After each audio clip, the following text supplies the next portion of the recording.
নমস্কার নমস্কার নমস্কার নমস্কার নমস্কার নমস্কার নমস্কার নমস্কার নমস্কার নমস্কার নমস্কার আপনাদের সবাইকে সবাইকে সবাইকে নমস্কার, সবাইকে অজস্র শুভকামনা জানাচ্ছি, সবাইকে স্বাগত জানাচ্ছি আমাদের আজকের এই শরণাগত অনুষ্ঠানে এবং সবাইকে শুভ সকাল জানিয়ে শুরু করছি আমার কথা বলা। আমি আপনাদের সৌমিত্র বসু, সেই সৌমিত্র বসু।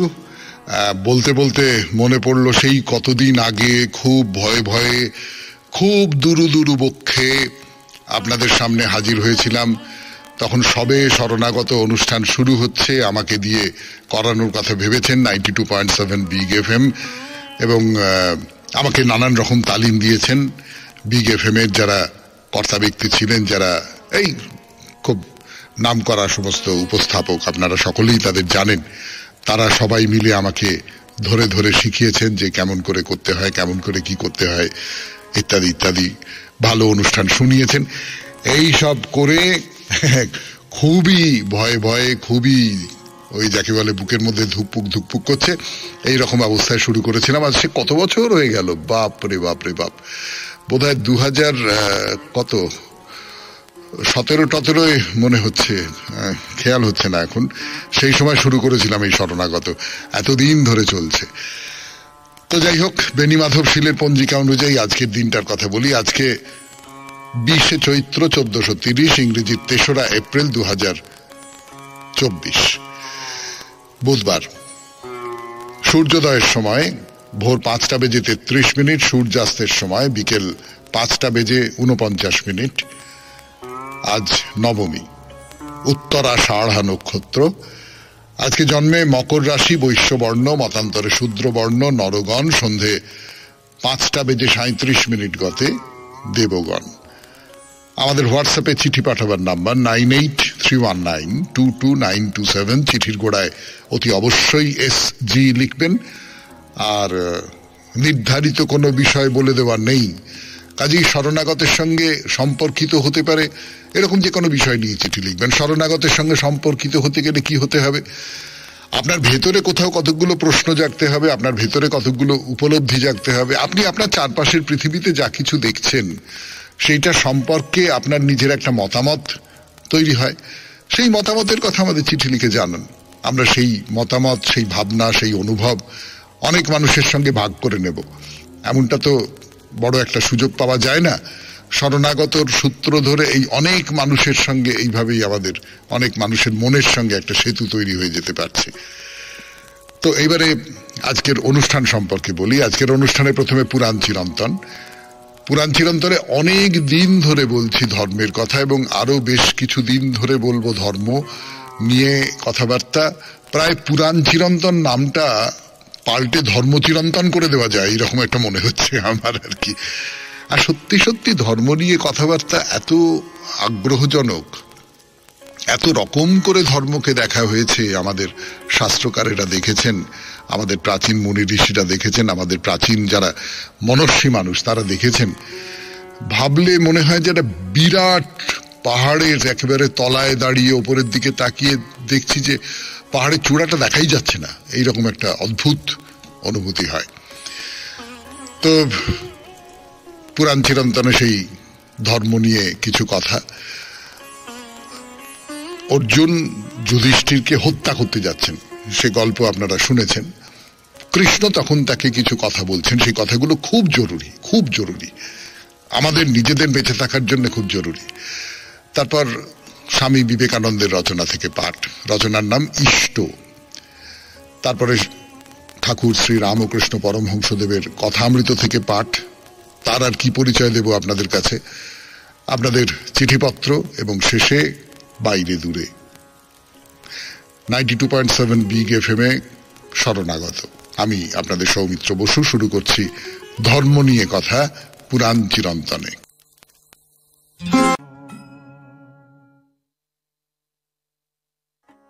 শ্রীকৃষ্ণ, অর্জুন, ক্রুদ্ধ অর্জুন, যিনি যুধিষ্ঠিরকে বধ করবার জন্য ছুটে যাচ্ছিলেন, তাকে উপদেশ দিচ্ছেন, তাকে শান্ত করছেন, ঠান্ডা করছেন।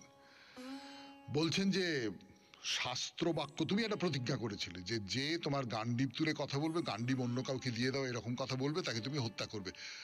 তাই বলে তুমি যুধিষ্ঠিরকে হত্যা করবে? তুমি এই ধর্মের এই যে প্রতিজ্ঞা করেছিলে সেই প্রতিজ্ঞা পালনটাই বড় করে তুললে, অন্য দিকগুলো ভাববে না।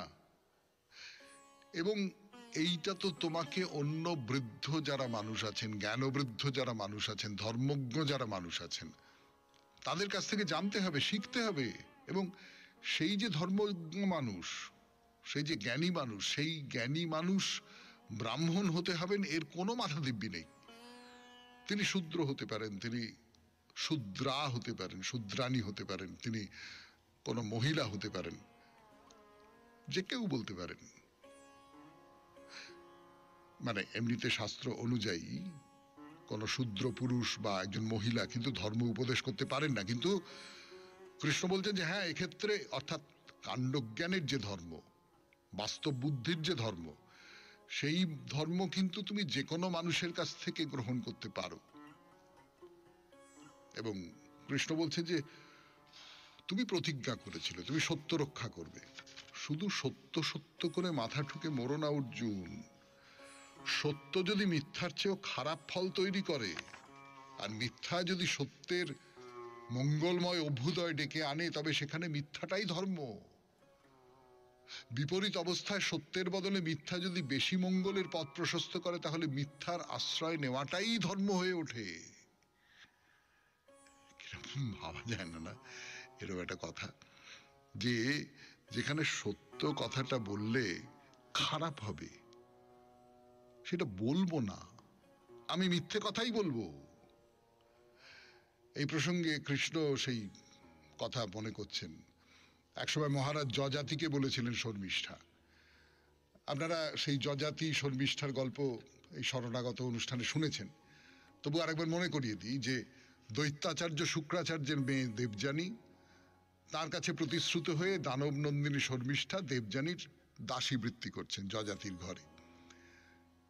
তার বিয়ে করবার কোনো অধিকার নেই, পুত্রকন্যা লাভের তো কোনো সম্ভাবনা নেই।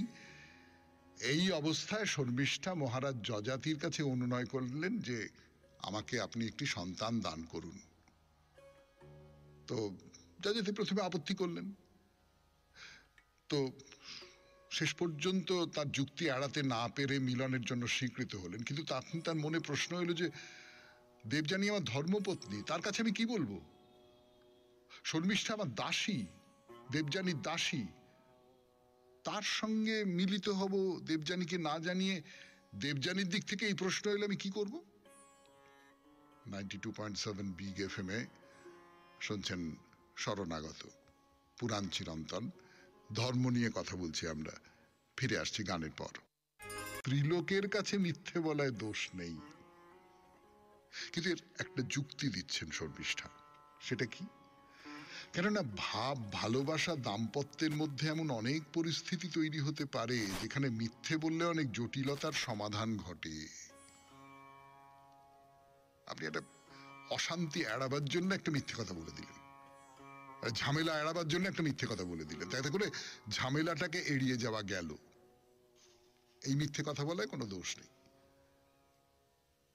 তারপর বিয়ের সময় বরপক্ষ এবং কন্যাপক্ষ অনেক বড় বড় কথা বলেন এবং অনেক দোষের কথা লুকিয়ে রাখেন, তাই না? বিয়ের সম্বন্ধ টম্বন্ধ হবার সময় আজকাল সেটা তুলনামূলকভাবে অনেক কমে গেছে, কিন্তু আছে, একেবারে যে নেই তা নয়। তো এই মিথ্যেকেও মিথ্যে বলে মনে করা হচ্ছে না, এটাও একটু বিপজ্জনক।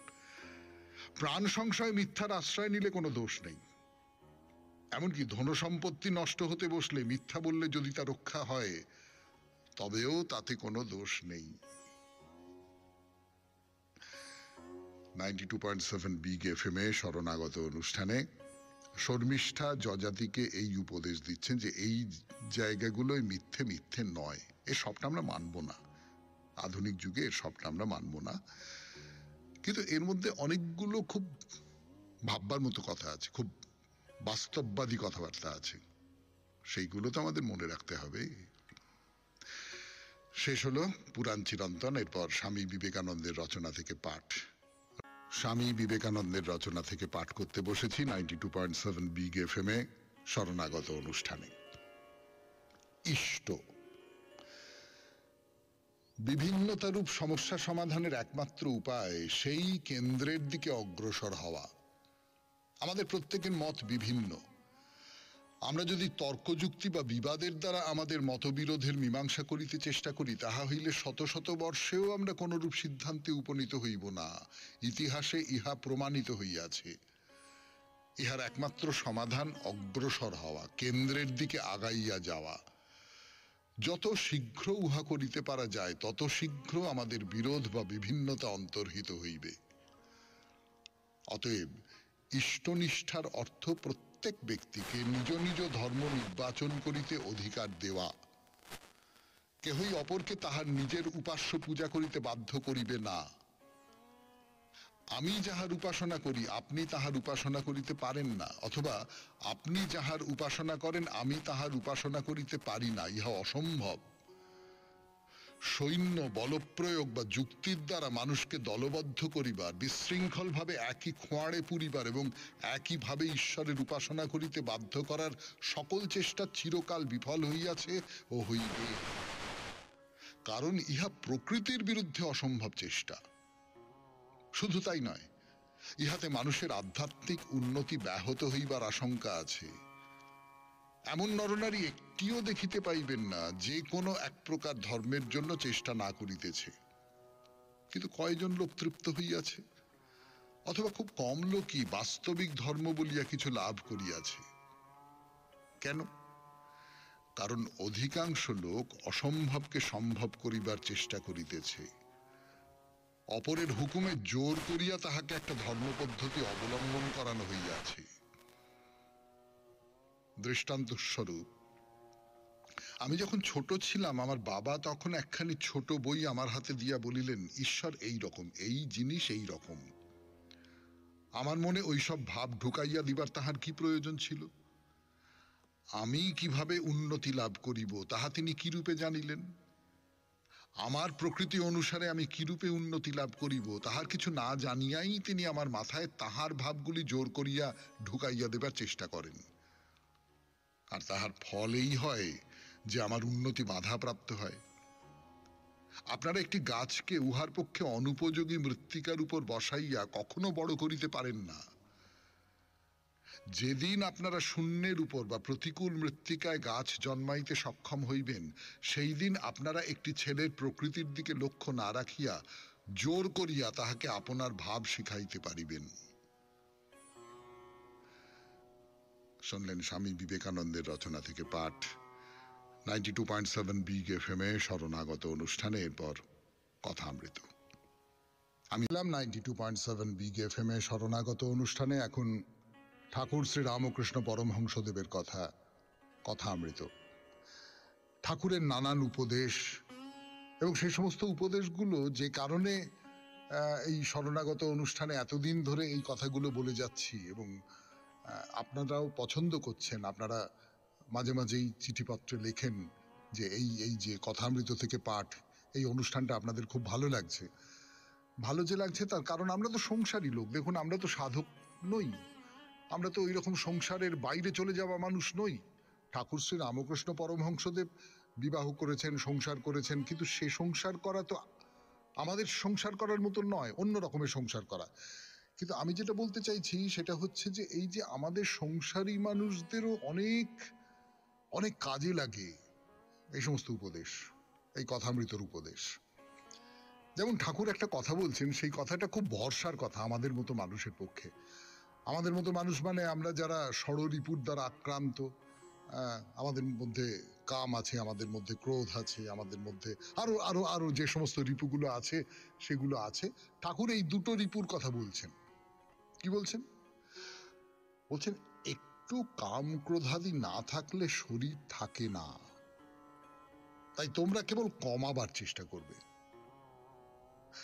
কামনা এবং ক্রোধ এবং অন্য যে আকাঙ্ক্ষা, আমি যদি বলি সবটা মিলিয়ে যদি বলি আকাঙ্ক্ষা, রিপু তো আসলে নানান রকম ভাবে আকাঙ্ক্ষারই প্রকাশ। একটু আকাঙ্ক্ষা না হলে শরীর থাকে না। শরীরের নিজস্ব কতগুলো আকাঙ্ক্ষা আছে এবং শরীরকে বহন করছে যে মন, বা হয়তো শরীর বহন করছে যে মনকে, আমি জানি না, তারও কতগুলো আকাঙ্ক্ষা আছে। সেই আকাঙ্ক্ষাগুলোকে একেবারে অস্বীকার করলে জড় পদার্থ হয়ে যেতে হবে। যেমন ধরুন, আমি যদি বলি ঠাকুরের কথাই যদি বলি, ঠাকুর শ্রী রামকৃষ্ণ পরমহংসদেবের কথাই যদি বলি, ঠাকুরের কতগুলো আকাঙ্ক্ষা তো ছিল না। মাকে দেখব, মাকে পাবো, এই আকাঙ্ক্ষার কথা আমি বলছি না, সে তো জাগতিক আকাঙ্ক্ষা নয়। কিন্তু তার বাইরে নরেন সম্পর্কে তার যে দুর্বলতা, অসম্ভব দুর্বলতা, তিনি তাই নিয়ে খানিকটা চিন্তায় পড়ে গেছেন। তারপরে মা তাকে বলে দিয়েছেন, না না, ও তো নারায়ণ, ও তো মানুষ না, ও যদি মানুষ হিসেবে তুই ওকে দেখতিস তাহলে তোর অত আকর্ষণ থাকতো না, ও তো নারায়ণ। কিন্তু তবু আমি বলছি যে যে নরেনকে কোথায় কি সন্দেশ নিয়ে এসে নরেনের ঘরে গিয়ে তাকে খাইয়ে দেওয়ার চেষ্টা করছে, এটা এটা তাকে তো মানুষ রূপেই তো আমরা দেখছি। তো সেই মানুষ রূপে সেই নরেন, তার ভেতরে ঠাকুর তার নিজের কামনার পরিপূরণ দেখতে পাচ্ছেন। ফলে এই যে কামনা, এই কামনাটা ততক্ষণ পর্যন্ত ভালো যতক্ষণ পর্যন্ত সেটা আমাকে আমার যে প্রতিদিনের এই যে ক্লিন্ন জাগতিকতা, সেই জাগতিকতার বাইরে কোথাও নিয়ে যেতে পারে এমন কোনো একটা কামনা। এটা যদি হয় তাহলে ওই রকম একটু আধটু কামনা থাকা ভালো। 92.7 বিগ FM এ শরণাগত অনুষ্ঠানে শুনছেন কথামৃত থেকে পাঠ। আমি আছি আপনাদের সঙ্গে, আপনাদের সৌমিত্র বসু। ফিরে আসছি গানের পর। অমৃত 92.7 বিগ FM এ শরণাগত অনুষ্ঠানে ঠাকুর নিত্যগোপালকে একটা উপদেশ দিচ্ছেন। কি উপদেশ? উপদেশটা বলি আগে। বলছেন, তুই সেখানে বেশি যাসনি, কখনো একবার গেলি, ভক্ত হলেই বা মেয়ে মানুষ কিনা, তাই সাবধান। এই উপদেশ শ্রী রামকৃষ্ণ পরমহংসদেব দিচ্ছেন যে মেয়ে মানুষ ভক্ত হতে পারে, কিন্তু তার কাছ থেকে সাবধান থাকতে হবে, এই এই উপদেশ দিচ্ছেন তিনি। আরো কি বলছেন? বলছেন সন্ন্যাসীর বড় কঠিন নিয়ম, স্ত্রীলোকের চিত্রপট পর্যন্ত দেখবে না। এটা সংসারী লোকেদের পক্ষে নয়। স্ত্রীলোক যদি খুব ভক্ত হয় তবুও মেশামেশি করা উচিত নয়। জিতেন্দ্রীয় হলেও লোকশিক্ষার জন্য ত্যাগীর এসব করতে হয়। আর কি বলছেন? বলছেন সাধুর 16 আনা ত্যাগ দেখলে অন্য লোকে ত্যাগ করতে শিখবে, তা না হলে তারাও পড়ে যাবে। সন্ন্যাসী জগৎ গুরু। এই যে কথাগুলো, এই কথাগুলো খুব তর্ক উস্কে দেয় না আজকের দিনে? আজকের দিনে নারীর সঙ্গে সম্পর্ক তৈরি করবি না, এইরকম উপদেশ দেওয়া হচ্ছে। একবার গেলি ঠিক আছে, তার বেশি যাবি না। এমনকি সে নারী যদি ভক্ত হয় তবুও তার সঙ্গে বেশি মিশবি না, এইরকম কথা ঠাকুর শ্রী রামকৃষ্ণ পরমহংসদেব বলছেন। এটা 2024 সালে বসে আমরা মেনে নেব না নেব না? এখানে আমার দুটো কথা বলবার আছে। সেটা হলো, একটা হলো প্রকৃতি, বাইরের প্রকৃতি। সেই প্রকৃতি আমার দেহে আছে, সেই প্রকৃতির চাপ আমার মনের মধ্যে আছে। তার বাইরের আমার যে আত্মা, বা তার ভেতরের আমার যে আত্মা, তার গভীরের আমার যে আত্মা, তার বাইরে আমার দেহ আছে, আমার মন আছে। এবং আমি যখন ঈশ্বরের উপাসনা করি, আমি যখন ত্যাগ করি, আমি যখন বৈরাগ্য ধর্ম পালন করি, তখন আমি আসলে প্রকৃতির সঙ্গে লড়াই করি। আর প্রকৃতির সঙ্গে লড়াই, এইটা কিন্তু খুব সামান্য ব্যাপার নয়। প্রকৃতির যে আকর্ষণ, প্রকৃতির যে ফাঁদ পাতা আছে, সে সাংঘাতিক ফাঁদ। যে কোনো মুহূর্তে সেই ফাঁদে পড়ে যেতে পারে একজন মানুষ, যে কোনো মুহূর্তে। সত্যি সত্যি মানুষ, আমরা তো দেখেছি, আমরা আমাদের যাদের একটু বয়স হয়েছে, আমরা দেখেছি যে এরকম মানুষ খুব শ্রদ্ধা করি, সত্যি সত্যি শ্রদ্ধেয় মানুষ তিনি। সত্যি সত্যি তাকে মনে হয় জিতেন্দ্রীয়, সত্যি সত্যি তাকে মনে হয় যে কোনো রকম লোভ, কামনা, ক্রোধ ইত্যাদি ইত্যাদি সে সব কিছুর অনেক ওপরে। একটা সময় তার পা পিছলে গেল। এরকম গল্প সাধকদের মধ্যেও প্রচুর আছে, প্রচুর আছে, যে একটা সময় তার পা পিছলে গেল, ব্যাস শেষ। এই যে পাটা পিছলো, সেটার তো এক মুহূর্তের লোভে পা পিছলে যায়। আমি সেই লোভের মধ্যে পা দিতে যাব কেন? এই সতর্কতা ঠাকুর শ্রী রামকৃষ্ণ পরমহংসদেবের। 92.7 বিগ এফএম এ শরণাগত অনুষ্ঠানে শুনছেন কথামৃত থেকে পাঠ করছি আমি আপনাদের সৌমিত্র বসু। ফিরে আসছি গানের পর। 92.7 বিগ এফএম এ শরণাগত অনুষ্ঠানে ঠাকুর যে কথা বলছেন, যে উপদেশ দিচ্ছেন, যে স্ত্রীলোকের সংসর্গ আর মারাত্মক হয়ে যেতে পারে, খুব ভক্ত যদি হয় সেই স্ত্রীলোক, তবুও মেশামেশি করা উচিত নয়। কেন নয়, তার আর একটা কারণের কথা বলছেন, সেটা খুব দারুণ কারণ আর কি, আপনারা ভেবে দেখবেন। বলছেন যে লোকশিক্ষার জন্য ত্যাগীর এসব করতে হয়, অর্থাৎ আমার নারী সংসর্গ করলে কিছু যাবে আসবে না, আমি নিজেকে সেইভাবে তৈরি করে নিয়েছি, আমার মন নিজেকে সেইভাবে তৈরি করে নিয়েছে, কিছু যায় আসে না আমার। কিন্তু যে মানুষটি এই জাগতিকতার মধ্যে আচ্ছন্ন হয়ে আছে এবং সে তোমার প্রতি আকৃষ্ট হচ্ছে, তুমি খুব বড় সাধু বলে মনে করছে, তোমার কাছে যাচ্ছে, সে যখন দেখবে যে তুমি নারীর সঙ্গে কথা বলছো, নারীর সঙ্গে মিশছো, তুমি জিতেন্দ্রীয়, সেটা নিয়ে কোনো সন্দেহ নেই, কিন্তু সে তোমাকে শিক্ষক বলে মানবে তো? তার কারণ তার ভেতরে তো ওই রকম একটা বোধ আছে যে সন্ন্যাসী তো নারীর সঙ্গে সঙ্গ করবে না। অর্থাৎ লোকশিক্ষার জন্য, অন্যকে শিক্ষা দেবার জন্য, তাহলে একজন মানুষ দেখলো যে হ্যাঁ, এই একজন মানুষকে পেলাম, এই একজন মানুষকে দেখছি যিনি নারীর দিকে ফিরেও তাকান না। ফলে এই কারণে, এই লোকশিক্ষার কারণেই কিন্তু ঠাকুর বলছেন যে না, নারী সংসর্গ অন্তত সন্ন্যাসীর করা উচিত নয়। গৃহী মানুষ যারা আছেন তারা নিশ্চয়ই সে কাজ করতে পারবে। 92.7 বিগ এফএম এ শেষ হলো আজকের শরণাগত অনুষ্ঠানের কথামৃত পর্ব। এরপর গানের পর চিঠিপত্র। আমি আছি আপনাদের সঙ্গে, আপনাদের সৌমিত্র বসু। চিঠিপত্রের উত্তর। আজকের চিঠিটি লিখেছেন কৌশিক বন্দ্যোপাধ্যায়।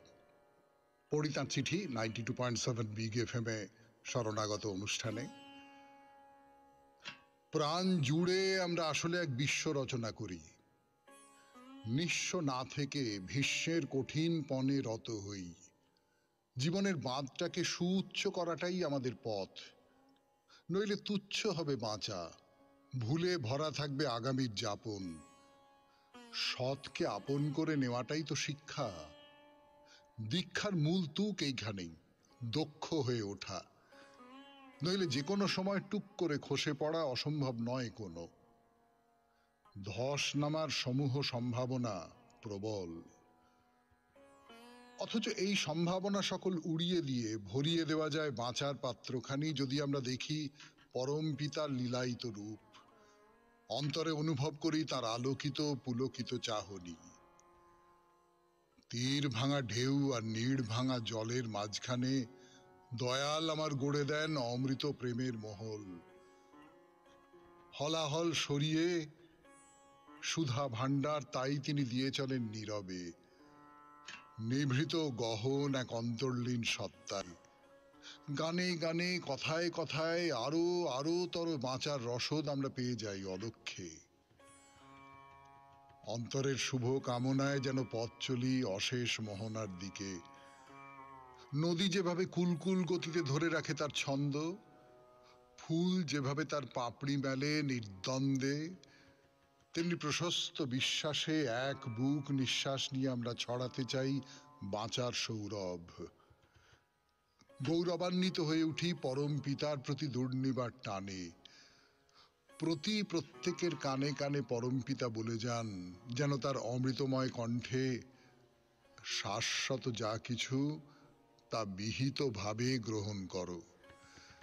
যা কিছু শুভ, মঙ্গল, কল্যাণ এভাবেই তিনি আমাদের সামনে উজাড় করে দেন। আমরা কৃতিধন্য হই তাঁরই আলোকোজ্জ্বল আবির্ভাবে। জীবনের উৎসবে এভাবেই আমাদের যুক্ত থাকার কথা পরম পিতা বলে চলেন সফেন সমুদ্রের রূপ নিয়ে। দুপায়ে ভর দিয়ে তখন উঠে পড়ি, তারপর এগিয়ে যাওয়া যায় আমাদের ঋত পথ ধরে।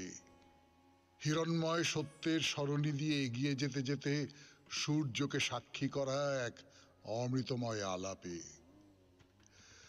শরণাগত অনুষ্ঠানের সকল শ্রোতৃমণ্ডলী ও অনুষ্ঠান সঞ্চালক, আমাদের সর্বজন শ্রদ্ধেয় মাস্টারমশাই, নাট্যকার ও প্রিয় অভিনেতা শ্রীযুক্ত সৌমিত্র বসু মহাশয়কে প্রণাম জানিয়ে চিঠি শেষ করলাম। কৌশিক বন্দ্যোপাধ্যায়, বৈদ্যবাটি, হুগলি।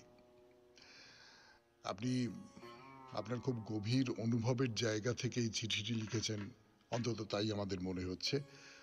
এই অনুভব যে আপনি আমাদের সকলের সঙ্গে ভাগ করে নিতে চেয়েছেন, তার জন্য আপনাকে শরণাগত পরিবারের পক্ষ থেকে গভীর কৃতজ্ঞতা জানাই। এরপর বাইরে দূরে 92.7 বিগ FM এ শরণাগত অনুষ্ঠানে আমি আপনাদের সৌমিত্র বসু ফিরে আসছি গানের পর। 92.7 বিগ FM এ শরণাগত অনুষ্ঠানে এবার বাইরে দূরে কঙ্কালীতলার কথা। এর আগের দিন আপনাদের বলছিলাম মনোবাসনা পূর্ণ করা গাছের কথা। কঙ্কালীতলার মন্দির, দেবীর ছবি এবং দিব্যকুণ্ড দেখার পর চলে আসুন এই গাছের কাছে। এর গায়ে ভক্তেরা যারা কোনো না কোনো প্রার্থনা নিয়ে দেবীর কাছে এসেছেন, তারা কাপড়ের ফালি বেঁধে রেখে গেছেন। সেই দিকে তাকিয়ে থাকতে থাকতে না মনটা কেমন ভারী হয়ে ওঠে। যতই কেন পুণ্যাত্মা মানুষেরা বলুন ঈশ্বরের কাছে, দেব দেবীদের কাছে জাগতিক কিছু চাইতে নেই, তবু তো আমরা চাই। আমরা বেশিরভাগ মানুষ দেবতা বা দেবী যেন আমাদের আকাঙ্ক্ষা পূরণের উপায় মাত্র।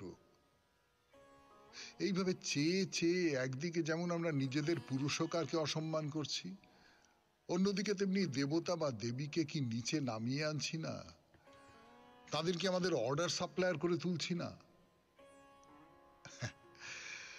যাক, গতদিন যে কথা বলে শেষ করেছিলাম, এই যে মনোবাসনার গাছটি, এর গুঁড়ির দিকে তাকিয়ে থাকতে থাকতে আমার কেমন মনে হলো গাছটি একটি দেবী মূর্তির রূপ ধরে দাঁড়িয়েছে আমার সামনে। জানি না অন্য ভক্তরা সেই রূপ দেখতে পান কিনা। তো গাছের কথা বললাম, গাছকে বেড় দিয়ে রেখেছে যে বেদি, তার উপরে একটা বড় ত্রিশূল রাখা রয়েছে। তার 3টে ফলায় লাল লাল সিঁদুরের ছোপ। সামনে একটি ঘট বসানো, সেই ঘট ভর্তি মাটি, আর তাতে পোঁতা আছে বেশ কিছু ধূপ। তার মানে এই যে গাছ, এইখানেও পুজো করেন মানুষজন। আচ্ছা, এই যে মন্দির, এখানে কিন্তু বলি হয়। নাটদালানের পাশে একটি বড় হাড়ি কাঠ রয়েছে তার সাক্ষী হিসেবে। যজ্ঞ হয়, যজ্ঞেরও একটি ক্ষেত্র রয়েছে এখানে। আর কি রয়েছে বলবার জন্য ফিরে আসছি 92.7 বিগ FM এ শরণাগত অনুষ্ঠানে। শুনছেন বাইরে দূরে কঙ্কালীতলার মন্দিরের কথা নিয়ে অনেক কথা বলা হলো, ঘুরিয়ে দেখানো হলো আপনাদের। এইবার আসি ভোগের কথায়। মন্দিরে এসেছেন, পুজো দিয়েছেন, ভোগ গ্রহণ তো করবেন নাকি? এখন এটা তো বারবার করেই বলেছি, আপনারাও জানেন, এটা খুব স্বাভাবিক বুদ্ধির কথা। কঙ্কালীতলার এই মন্দিরে বহু ভক্ত আসেন প্রতিদিন, বহু ভক্ত, তারা পুজো দেন। যে কোনো মন্দিরে যেখানে বহু ভক্ত আসেন, তাদের ভোগ রান্নার জন্য তো বড়সড় ব্যবস্থা রাখতেই হয়, সব মন্দিরেই। মন্দির বলুন, দেবী বলুন, আর যা কিছু বলুন, এই ভোগের জায়গাটা হলো যাকে বলা যেতে পারে রীতিমতো কর্মযজ্ঞের জায়গা। প্রতিদিন কত কত মানুষের মুখে প্রসাদ তুলে দেবার যে কাজ, তার দায়িত্ব এবং তৎপরতার তো কোনো সীমা থাকে না। তো আসুন, ভোগের রান্না কোথায় হয় সেই জায়গাটা আপনাদের দেখাই। একটা একতলা বাড়ি, মাটি রঙের, মানে হঠাৎ করে দেখলে মাটির বাড়ি বলে মনে হতে পারে। সেই বাড়ির দরজার সামনে থেকে বেরিয়ে এসেছে একটি চালা। হ্যাঁ, একটা চালা। বাড়ির একপাশে লাল হরফে লেখা আছে ভোগ ঘর। চালার তলায় দেখা যাচ্ছে 3টে মাটি লাপা উনুন। বিশাল বিশাল কড়াইতে রান্না চাপানো হয়েছে, ধোঁয়া বয়ে নিয়ে আসছে দেবীর প্রসাদের সুগন্ধ। যদি ভোগ খেতে চান অথবা ভান্ডারা হিসেবে ভোগ দিতে চান, তাহলে আগে থেকেই বলে রাখি যে একটি মন্দিরের কর্তৃপক্ষের সঙ্গে যোগাযোগ করতে হবে। ফোন নাম্বারটা দিয়ে দিই, যে নাম্বারে ফোন করে আপনারা ভোগের ব্যাপারে কথা বলতে পারবেন। শুনতে শুনতে লিখে নিন বরং, 8759230573। আর একবার বলি, 8759230573। আগেই তো বলেছি মন্দিরের চত্বরটা বিরাট এবং খুব পরিষ্কার পরিচ্ছন্ন, প্রচুর গাছপালা, প্রত্যেক গাছের তলায় বসবার বেদি, খোলা হাওয়ায় চুপচাপ বসে থাকতে পারেন। মন্দিরের পুজো পাঠ হইচইয়ের থেকে দূরে প্রকৃতির শান্তির মধ্যে চুপচাপ বসে থাকবার সমস্ত ব্যবস্থা এখানে করা আছে। কঙ্কালীতলার মন্দির নিয়ে আর বিশেষ কিছু কথা বলবার নেই। আজকের মতো এই বাইরে দূরে শেষ করছি আজকে শরণাগত। আমাদের হোয়াটসঅ্যাপে চিঠি পাঠাবার নাম্বার 9831922927। চিঠির গোড়ায় অতি অবশ্যই SG লিখতে হবে। আজকের অনুষ্ঠান শেষ হবে কবিতা দিয়ে, যেমন রোজ হয়। মুক্তিতত্ত্ব শুনতে ফিরিস তত্ত্ব শিরোমণির পিছে, হায় রে মিছে, হায় রে মিছে। মুক্ত যিনি দেখ না তারে, আয় চলে তার আপন দ্বারে। তার বাণী কি শুকনো পাতায় হলদে রঙে লেখেন তিনি? মরা ডালে ঝরা ফুলের সাধন কি তার মুক্তিকুলের? মুক্তি কি পণ্ডিতের হাটে উক্তিরাশির বিকি কিনি? এই নেমেছে চাঁদের হাসি, এইখানে আয় মিলবি আসি। বিনার তারে তারণ মন্ত্র শিখে নে তোর কবির কাছে। আমি নটরাজের চেলা, চিত্তাকাশে দেখছি খেলা। বাঁধন খোলার শিখছি সাধন মহাকালের বিপুল নাচে। দেখছি ও যার অসীম বৃত্ত, সুন্দর তার ত্যাগের নৃত্য। আপনাকে তার হারিয়ে প্রকাশ, আপনাতে যার আপনি আছে। যে নটরাজ নাচের খেলায় ভিতরকে তার বাইরে ফেলায়, কবির বাণী অবাক মানি তারই নাচের প্রসাদ যাচে। শুনবি রে আয় কবির কাছে, তরুর মুক্তি ফুলের নাচে। নদীর মুক্তি আত্মহারা নৃত্যধারার তালে তালে। রবির মুক্তি দেখ না চেয়ে, আলোক জাগার নাচন গে। তারার নৃত্যে শূন্য গগন, মুক্তি যে পায় কালে কালে। প্রাণের মুক্তি মৃত্যু রথে, নূতন প্রাণের যাত্রা পথে। জ্ঞানের মুক্তি সত্য সুতার, নিত্য বোনা চিন্তা জালে। আয় তবে আয় কবির সাথে, মুক্তি দোলের শুক্ল রাতে। জ্বলল আলো, বাজল মৃদং, নটরাজের নাট্যশালে। খুব ভালো থাকবেন, আনন্দে থাকবেন।